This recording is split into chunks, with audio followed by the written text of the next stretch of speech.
He's good friends with Sid Roth. He's been personal friends with Sid Roth Sid for Roth, who over. has no problem with kicking a baby, it seems. And you might think Yeah. that that's extreme. There's a video online. He's talking about was it Sam Wigglesworth? Is it? I only started researching about him recently because I was reading Costi Hinn's latest book, Defining Deception. He was talking about him, and I was going, so this is where the Bentley stuff comes from? It's not just Todd Bentley just making it up? Well, he might have been, but it's so similar to Wigglesworth. And I was going, that is insane. How does that gain any traction anywhere?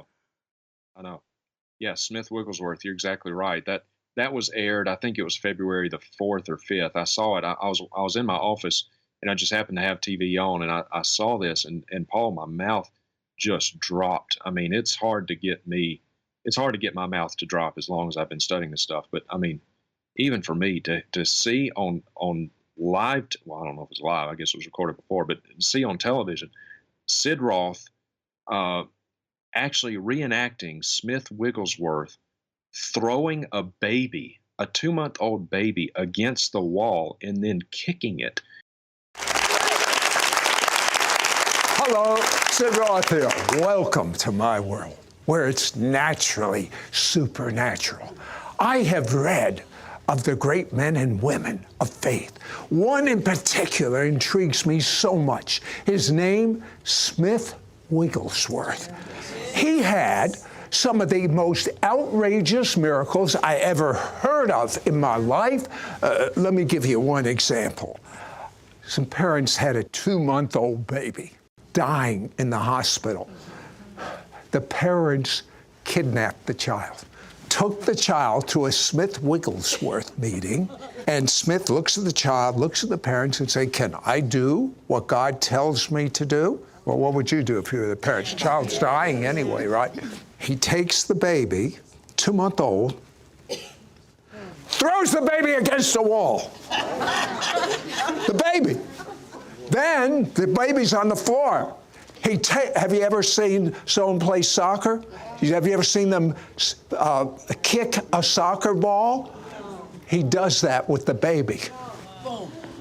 The baby falls into the congregation. No crying. Is it dead? 100% healed. No crying. Now, we are so honored.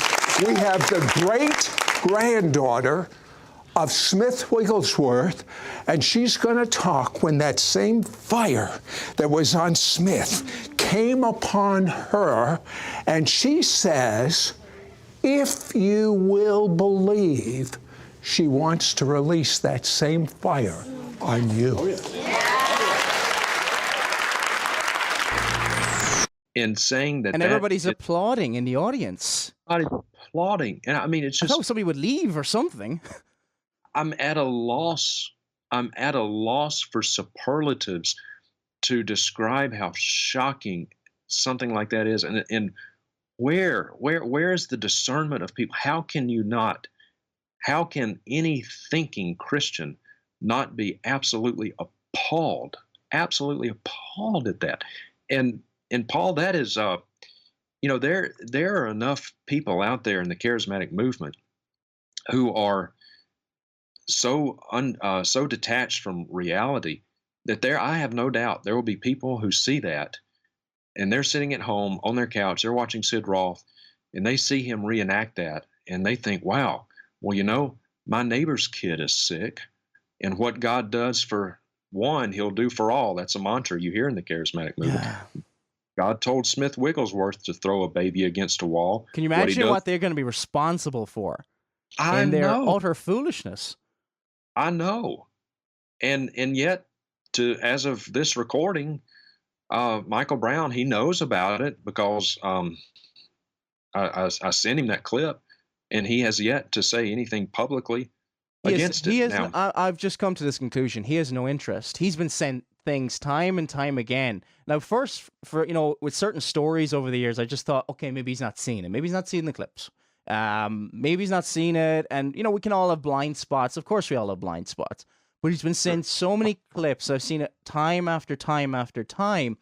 And he's always done the same thing. Obfuscation. Over and over again. Blurring the lines. Oh, well, every movement's got its problems.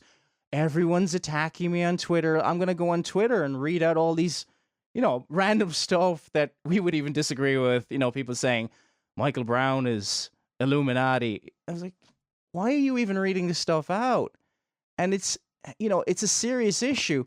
And it's not like, okay, you might say, well, how well does Michael Brown know Sid Roth? Apparently they're good friends since 1984 or something like that. Yes, that's right. My good friend, Dr. Michael Brown. Mike, how long have we known each other? We became friends in 1984.